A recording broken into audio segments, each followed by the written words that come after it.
90 के दशक की चकाचौंध भरी दुनिया में एक नाम था जो हर पोस्टर पर दिखता था, हर लड़के का क्रश और हर लड़की की स्टाइल आइकन, ममता कुलकर्णी।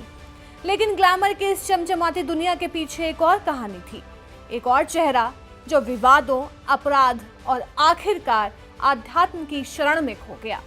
ये कहानी है एक स्टार की जिसने बॉलीवुड से महामंडलेश्वर तक का सफर तय किया। ग्लैमर की दुनिया में एंट्री।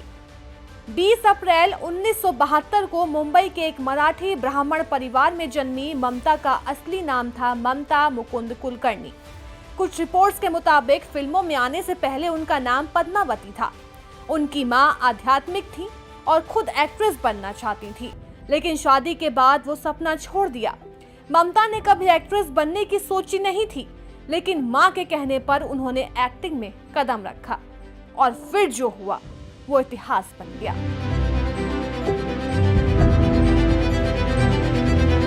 करण अर्जुन, सबसे बड़ा खिलाड़ी, आंदोलन, बाजी जैसी सुपरहिट फिल्में आई, लेकिन यही ग्लैमर धीरे धीरे उनके लिए एक जाल बनता चला गया। विवादों की रानी बन गई ममता। 1993 में एक टॉपलेस फोटोशूट ने पूरे देश में तहलका मचा दिया। ममता ने कहा ये शूट बिना उनकी मर्जी के छापा गया। एक तरफ पब्लिसिटी मिली, दूसरी तरफ समाज ने उन्हें बदचलन कहना शुरू कर दिया और फिर आया नाम अंडरवर्ल्ड से जुड़ने का।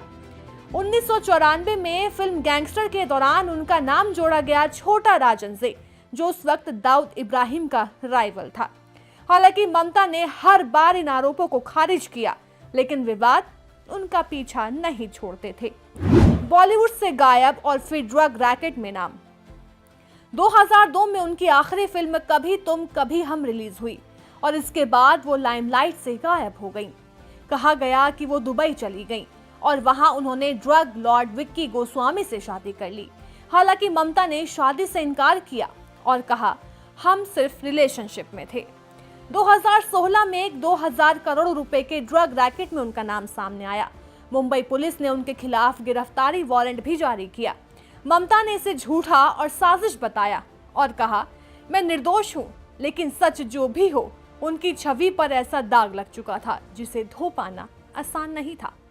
आध्यात्म की ओर ममता का रुख। बॉलीवुड छोड़ने के बाद ममता ने आध्यात्म का रास्ता चुना।